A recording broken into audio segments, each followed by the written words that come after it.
जोबनायनि बिदाय बे मेलाव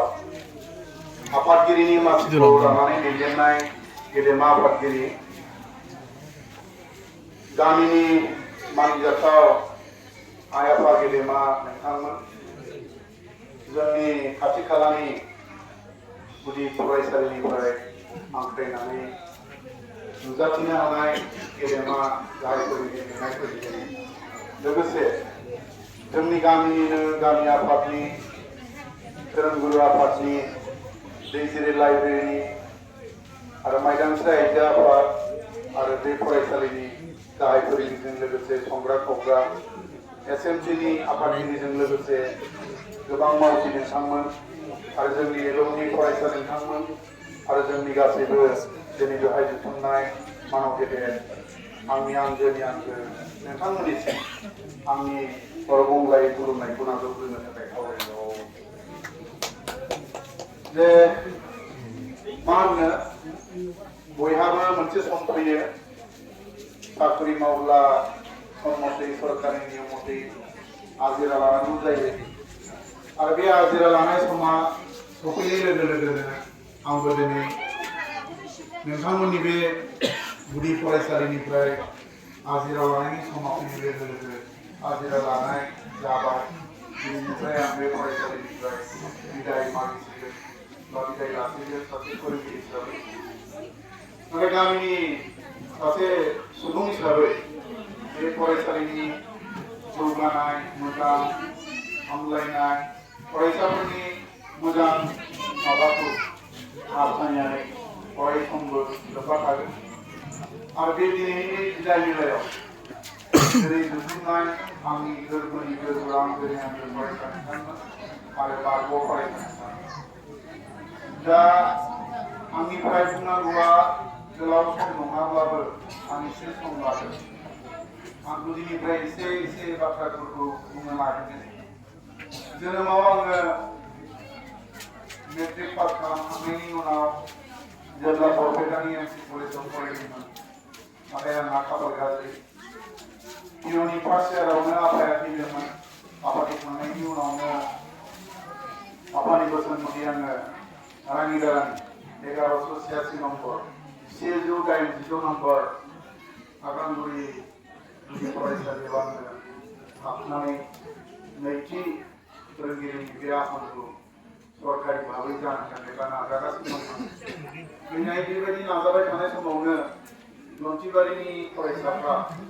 बे समाव सरकारि भाबै गोदान बेदबारिनि फरायसालि रानिगारानि फरायसालि सरसुनि फरायसालि गायसनदोंमोन ओजोंबो थाङो गोबां फरायसा गोबां दावराव दावसि सुबिदा सुजुग मोनलाया बेबायदि अबस्था जाबाय अब्ला रायजोफोरनि सिद्धान्त मथे लन्थिबारियाबो जोंनि ओरैबायदि जाम्बा जाम्बि गामि बे गामिया जेराव प्रसिडिं गुबुन लिरगोन माबायदि खालामगोन खिन्थु गोसोआ दं फरायसालिखौ गायसनथारनांसिगोन नङाब्ला जोंनाव फरायगोन जोंनि उन जोलै जेनेरेसनखौ जों गामियाव गुदि सोलोंथाइखौ फोरोंथाइखौ होथारनांगोन बे गोसो जिथु सानखांनाय बेखौ मोगथां महराव होनो थाखाय थाखा फैसा देहायारि गासैबो खस्थ'खौ खालामजोबनो हानाय बे गामिनि मानसिफ्रा नाथाय मेगन गुनु बा बै अफिसाव थांफेरनाय बेबायदि सुबुं जोंनि बे गामियाव गैयामोन बा बेबायदि अबस्थायाव रावबो दैदेनगिरि गैयामोन खाथियाव दंमोन जोंहा मानिजाथाव रत्नेश्वर ब्रह्म बे समाव जोंहा सबिन ब्रह्म नैबे जोंहा नलेन गेदेमानि बिफा आरो गोबां बिदिनो जोंनि गामियाव माखासे सुबुंफोर दंमोन जायफ्रा परामर्श होनो हायो खिन्थु देहायारि भाबै बेखौ माने नांजाबनो हाया अब्ला आं माने जेब्ला बे स्कुलखौ गायसननाय जायो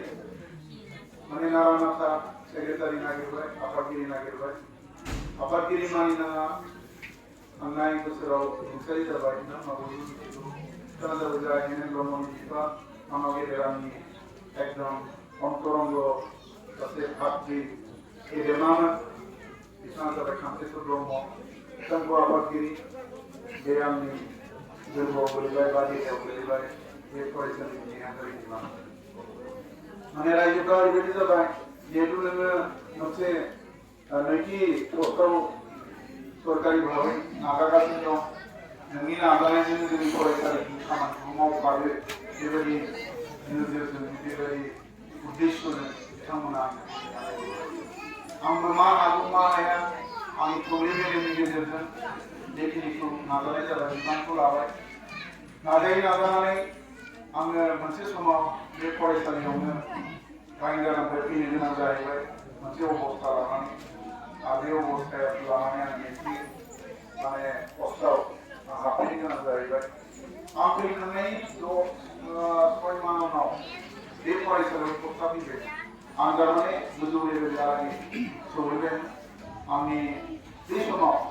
अनारेरि संस्थानि अरब दास अखयानिमोन बिथाङा बिथांनि नाजानायावनो बे पस्टआव फैबायमोन आरो बे पस्टआ जिहेतु आं आउट जाबोबाय बेनिफ्राय ओंखारबोबाय बेनो जायाखै बेवहाय रावबो मानसि गैयि आंनि उनाव ओमफ्राय प्रभात बरगयारिया हाबहैबाय आं बेवहायनो मावनानै थाबाय थिग बिदिनो जोङो नाजा सरकाराव एसे जोंनो सुबिदाखौ होआखै नङा होदोंमोन एसडि गभर्नमेन्टआ होदोंमोन 87-88आवबो जोङो बे फरायसालिखौ मोनसे हुकिया भाबै होदोंमोन मात्र जोंनो बे समाव आइटिडिपिआ फरायसालि आइटिडिपिआ लानाय समाव गिबि मिटिङाव जोंनि बे फरायसालिखौ हराखैमोन 86आव जोंनि बे फरेस्ट एलेकाया मोनसे प्रक्लामेशननि गेजेराव हाबदोंमोन जे फरेस्टआ स्थायि नंगौना नङा गोदान फरेस्टआ गोजाम फरेस्ट दा बेफोरखौ जोङो डिएलआरआव थांनांदोंमोन अन्यान्यआव थांनांदोंमोन बेखौ फरेस्ट कमिसन मानसिफ्रा थांदोंमोन बेबायदिहाय माने रिपर्टखौ बिसोर मोनजोबनो थाखाय प्रेजेन्ट सिटुएसनखौ जोंनि फरायसालि आरो गंसे फरायसालि लाखिना दोनदों बेनि उनाव गासैबो हाबाफारियाव जोबजासे आंजों सायाबादि मावफाग्रा जोंनि गेदेमा बेवहाय दङ आं बिथां गेदेमाखौ एसे गसंना रायजोनि सिगाङाव गसंनानै होबाय बिथां बारि खान ब्रह्म माने मनानैब्लाबो प्रसिडिं बहि बायदिसिना बहि लाफाग्रा बिथांमोन आरो जोंनि असमनि थाखाय नुजाथि फैनो हायाखै प्रबेन ब्रह्म गेदेमा बिथां सानैया गोबां माने अफिसियेलि थाबायनायाव आरो थाखाय फैसायै मदद नांगौ होनना बुङोब्ला जोंहा खनसे ब्रह्मनि बिमा आंनि प्रफेसर ब्रह्म आरो बिथांमोन बायदि आरो जोंहा इसोरनि बिफा जुबकफा मयनि बिथाङाबो रुंसारि जालांबाय बिथां गेदेमा आरो बिदिनो गामिनि गोबां मानसिया खायसे खायनैब्लाबो जोंनो मदद होयोमोन आरो माइदांस्रि आइजो आफाद सम सम थाखा फैसा हरबोयोमोन आरो गामि आफादनिफ्रायथ' माने बुंनो नांला गासैबो जोङो बे स्कुला प्रभिन्सियेलाइज जाजासे गरसेबो फैसा गारनाङा हेडमास्टारा गाव हयथ' बबेबा गरसे गरनै गारनो हागौ खिन्थु रायजोफ्रा कमप्लिटलि प्राय 98% बिथांमोनहा बे फरायसालिखौ माने मदद होदों आरो मावबोदों मावनाय बेलायाव गासैबो आंनो होदों थिग बिब्दिनो मावनाय जादों जोंनो गभर्नमेन्टआ 87आव जेब्ला बेखौ होयो पस्टआ मोननैमोन बे समाव हेड आरो एसिस्टेन्ट नाथाय जोङो 6000 फैसाखौ बुथुमनायावनो जोंहा 15 दिन 20 दिना ओरैनो थांनानै बेलेगा लानानै दा रबेन नायनि माबानि नार्जारि रबेन नार्जारि मानिपुर हावलिनि गंसे स्कुल दा हावलियाव नोंथांमोना थांबा नुगोन बेवहाय मोनसे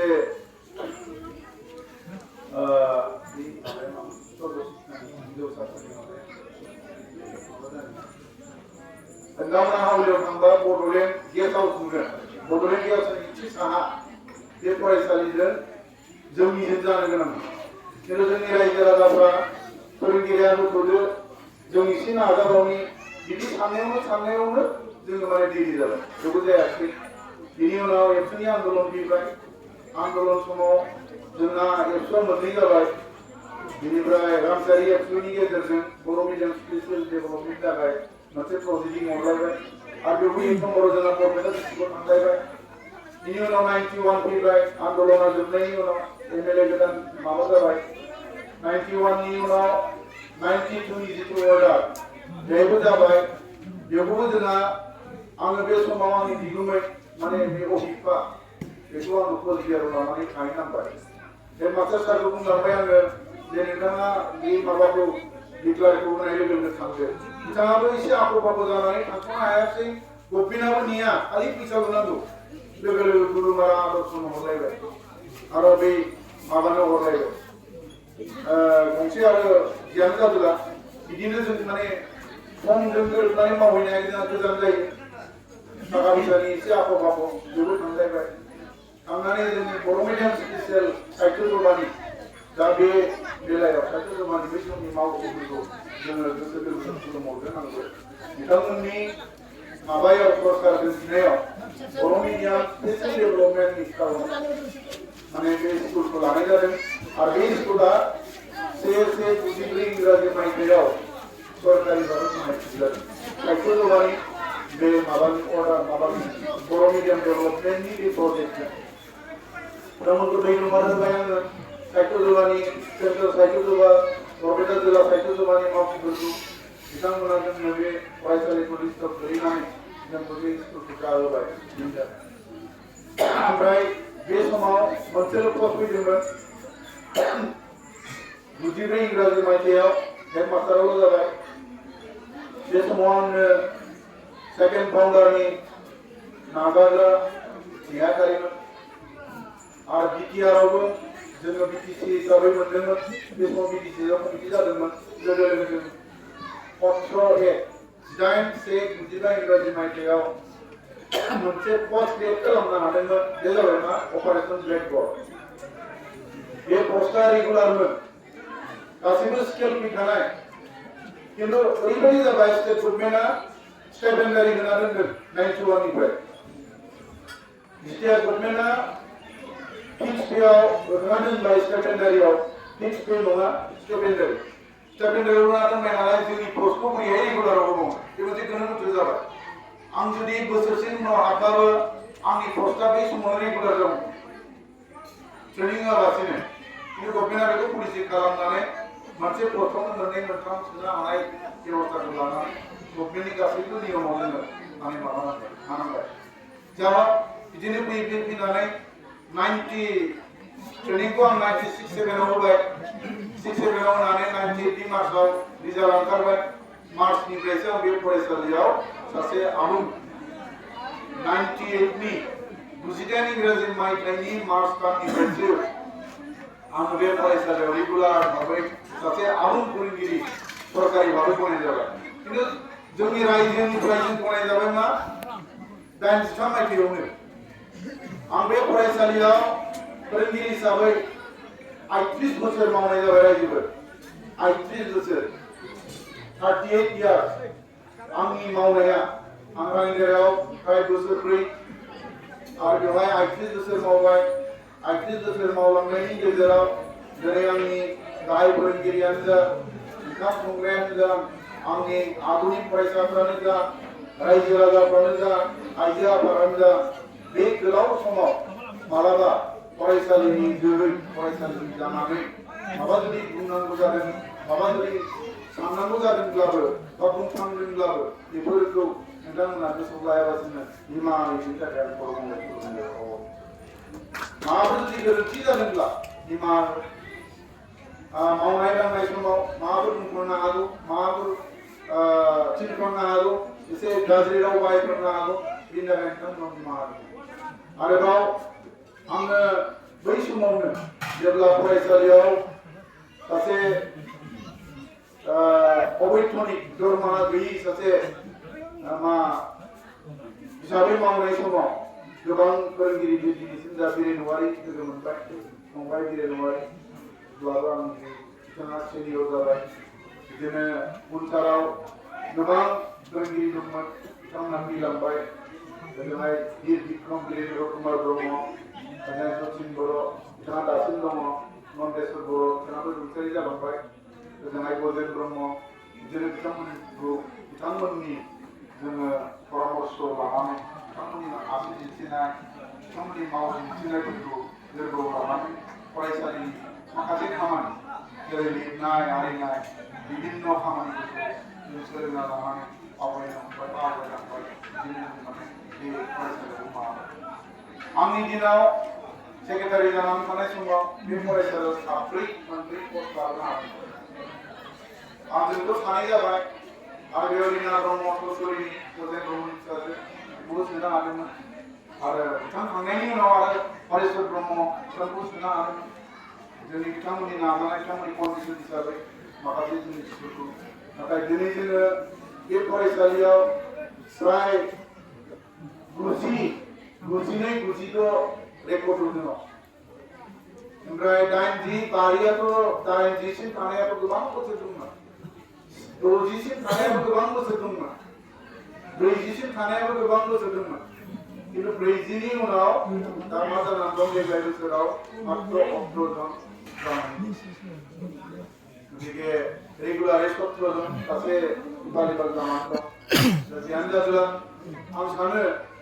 बे दानि जिथु गोदान सरकारि नीति नियम गथ' गोबां नांगौ फोरोंगिरिया टाइम मथे नुजानांगौ टेब्लेटजों प्रेजेन्ट होनांगौ टेब्लेटआव आउट होनांगौ टेब्लेटआव जानाय लोंनाय गासैबो रेकर्ड पार्टिफोरखौ कम्पिउटाराइज जिथु सिस्टेम बे सिस्टेमाव हारसिं बिथाङा जासिगोन गिरिनिफ्राय गासैबो खामानि माने मावनाय दांनाय फोरोंनाय आरिनाय बिथाङा हारसिं जागोन बेवहाय गोबां समस्या आं रायजो राजाफोरखौ बुंबाय खावलायो नोंथांमोना आरोबाव खस्थ' जाबावनांगोन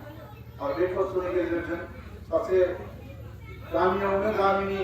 बबे राहानि गेजेरजों जों फोरोंगिरि सासे बे लाखिनो हायो बे जिनिसखौ जों लाखिनांगौ आरो आंनि पेन्सननि हाबाफारिखौ आङो थांनाय 8 मासनि सिगाङावनो आङो कागजखौ मोननो डिपार्टमेन्ट आरो बे जगाजगावनो जोंनि बे डिअआवबो लकेल एजुकेसनावबो बे फरायसालियाव जे सासे फोरोंगिरि नांसिगोन बेखौ नट खालामनो होनो हादों रायजोफोरखौबो प्राय 3 मासनि सिगां खावलायदों जे जोंनि बे गुदि फरायसालियाव नोंथांमोना सासे फोरोंगिरिनि थाखाय अफिसखौ खालामनांगोन खारन गाहाय फोरोंगिरियाबो 27 जानुवारियाव 27 इंराजि मायथाइनि जानुवारि दानावनो बिथांखौ थांगोन प्राय 3 बोसोर प्राय 2 बोसोरनि उनाव 25, 26, 25, 22 2 बोसोर आरो दा खावसे आरो बिनिफ्राय बे प्राय 2 बोसोर 7 दान बा 8 दाननि उनावनो जोंनि बे फरायसालियाव लांदां जायो दा बेखौ नोजोर बोनानै रायजो राजाफ्रा जोङो सोरखौबाबो लाथ'नांगोन बा अफिसाव बिनानैबाबो जोङो सासे फोरोंगिरि लायनांगोन बेखिनिखौ आं खावलायदों आरो समस्त बे फरायसालिनि गासैबो दैदेननाय गासैबो हाबाफारियाव बिबान बानहोनाय थाखा फैसा गासैखौबो बानहोनाय रनथिबारि रायजो आफादखौ आङो अराय समबो खुलुमबोनांगोन आरो बेहाय मदद होबोनाय जोंहा आइजो आफाद मदद होबोनाय सेंग्रा सिख्ला आफाद मदद होबोनाय गासैबो थाखोनि सुबुंफोरखौ आङो गंगाय खुलुमनांगोन खारन बिथांमोन नङाब्ला बे फरायसालिखौ आं हारसिङै प्रभिन्सियेलाइज खालामनो हानाय नङामोन आरो बै समहालागै प्रभिन्सियेलाइज समहालागै रायजो राजाफ्रा जे गासैबो थाखोनि गासैबो खरसाफोरखौ बाननानै बिथांमोना जे जोङो अनुष्ठानखौ दैदेनबोबाय बिनि थाखायबो बिथांमोनखौ आं आरो गंगाय खुलुमबावो जाहाथे बेबायदि आरोबाव सम दङ जाय समखौ बिथांमोना आरोबाव खस्थ' खालामबावनांगोन नैबे फोरोंगिरिया जिहेतु जोङो आगोलाव गायसनखानाय फोरोंगिरिया रिटायार जानाय सम जाजोब्बाय बेखायनो गोदान फोरोंगिरि नांगौ जानायलाय जों बे फोरोंगिरिखौ लाखागोन बिथांमोना दिनै सोलोंथाइनि जिथुनिखि मानदण्ड बेखौ नायोब्ला प्राइभेट आरो सरकारि स्कुल बेखौ जोङो जखासुयो नाथाय सरकारि स्कुलनि जिथु सिस्टेम गथ'फोरखौ रोंनाय रोङिफोरखौबो रोंहोनायनि जिथु सिस्टेम बिथांमोना सानब्रै सानबा नेनानैबाबो रोङि गथ'जों रोंनाय गथ'जों समान लांफानायनि जिथु सिस्टेम बे सिस्टेमा खिन्थु प्राइभेट स्कुलफ्राव हायाबो जानो हागौ गैया बिथांमोना एकदमबारे ए ग्रेडनि गथ' रोंगौथि गोनां गथ' बिथांमोनखौ माने फोरोंनानै आवगायलांबाय थानाय जाय रोङिया रोङि खालामबाय थानाय बेबायदि अबस्था सोरखौबा बिसोरो माने निदानमूलक बा ब्रिज कर्स होनायनि बेफोरबायदि गैया आरो सरकारियाव दं बेखायनो दिल्ली बायदि भारतनि राजथावनिफ्रावनो जोंनि सरकारि फरायसालिनि मान मर्यादा बिनि जिथु जौगानाय बिनि जिथु माने लाखिनाय बियो जागासिनो दं किन्तु जुदि जोंनि बे गामि ओनसोलावबो जुदि लाखिनो बेबस्था रायजो राजाफ्रा लायाब्ला दिनै जोंनि गथ' गथायखौ जुदि खाथि खालानि प्राइभेट स्कुलाव जुदि हरनायनि चिन्ताखौ खालामनानै गामिनि फरायसालि जौगानाय बेहाय अभाब अभिजोग दिनै कारेन्ट गैया दै गैया माबा माबि उसुबिदा दं बेखौ जुदि गामिनिफ्राय जुदि हेफाजाब होनानै जुदि गरन्थ लाया दिनै मातृकोष दं ट्रेनिं लायो मा रोंबोदों बेखौ जुदि स्कुलाव बाहायफैया एसएमसी ट्रेनिं लादों बे जुदि बाहायफैया होनब्ला जों मा जागोन गामियारि स्कुलफ्रा थैलांगोन गोबां स्कुला थैलांगोन एबा मा जागोन थाखा फैसा एसे एनै थानायफ्राल' हयथ' प्राइभेट स्कुलाव जों सोहैनो हागोन दोनहैनो हागोन नाथाय गोरिब गुन्द्रिया जायफ्रा दैलिक हाजिरा खामला मावनानै जादों बिनि गथ' गथायफ्रा बोरै फरायगोन दा बेखायनो माखासे उसुबिदाखौ नाहरनानै जों बयबो बे गामिनि फरायसालिखौ फोथांना लाखिनायनि बिबान बेखौ जों लानांगोन दिनै बेटारि रांनि दाराया मोनसे सिन्तानि गेजेरजों प्राइभेटाव लांनायफोरखौ एसेबाबो रायज्लायनो होबथानांगोन नंगौ मोनसे समाव एसे फोरोंनाय जखाया हयथ' जोंनिफ्राय खम जागोन मानो होनबा सासेल' मास्टार सानैल' मास्टार साथाम दंमोन जोंनो साथामबो गैला दिनै लोखि बाजाराव 3 मासनि थाखाय लांबाय हरेश्वर ब्रह्मखौ दिनै हगार हरला बिथांखौ एक बছरनो होनानै दोनबाय बिदि मोनबोला दा बेबायदि अबस्था माखासे सरकारनि बिभागनि माखासे उसुबिदाफ्रा जोंनि माबाफोरखौ बे गामि ओनसोलनि गोरिब गुन्द्रानि फरायसालिफोरखौ फोथांना लाखिनायाव आंनि मथे मदद होआखै बिसोरो उसुबिदासो खालामबाय दं बिथांनि नियमा दा थांनानै मा जाहैबाय जोङो दिनै फैनानै बिथांमोननि नियमजों थांनांगौब्ला जोङो जुदि 15 जोननि गाहायाव माबानो 13 जन 10 जन जाबानो माने बिनि स्कुला बै गंनै गंथामजों ज' जानानै बेबायदि आरो दा जेरैहाय जोंनि ओनसोलावनो जोङो थाइजौगुरि लंथिबारि हयथ' रानिजारा सिंग्रागुरि एसे बिपदजनक जायफोराव गैया खारन 20 जन गथ'आनो हयथ'बा सोरनाबा दं सोरनाबा गैया 30 जन गथ'आनो सोरनाबा दं सोरनाबा गैया बेबायदि जानानै दं गतिके जों गामि ओनसोलनि रायजो राजाफ्रा बिमा बिफाफ्रा बे स्कुलावनो फरायनानै बिनि फोरोंगिरिया मोजां जाथारनांगौ आरो बेहायनो मोजां फोरोंगिरिजों सोलोंथाइगोन बेबायदि माबा मोनसे जों फरायनांगौ जे जोबथारनायाव आं बेखौनो खावलायगोन गोबां बुंनो मोनब्लाबो समनि आंखाल आरो नोंथांमोना दिनै अनुष्ठाननि गेजेरजों फोरोंगिरिखौ दोनलांनाय लादों गतिके बेहाय नुजाथिनाय गासैखौबो खावलायदों आंनि सिथ्लायाव दान्दिसे नों मोनजाहैनांगौ आरो जोबथारनायाव आं बयनोबो आंजों मदद होफानाय बालि ब्रह्म रबेन ब्रह्मजों लोगोसे बै समनि मावथि बिथांमोन आरो बिनिफ्राय थाखा फैसा मदद आने परगेश्वरी आने मोहिनी मोहननि न'खर बिथाङाबो रुंसारि जाबाय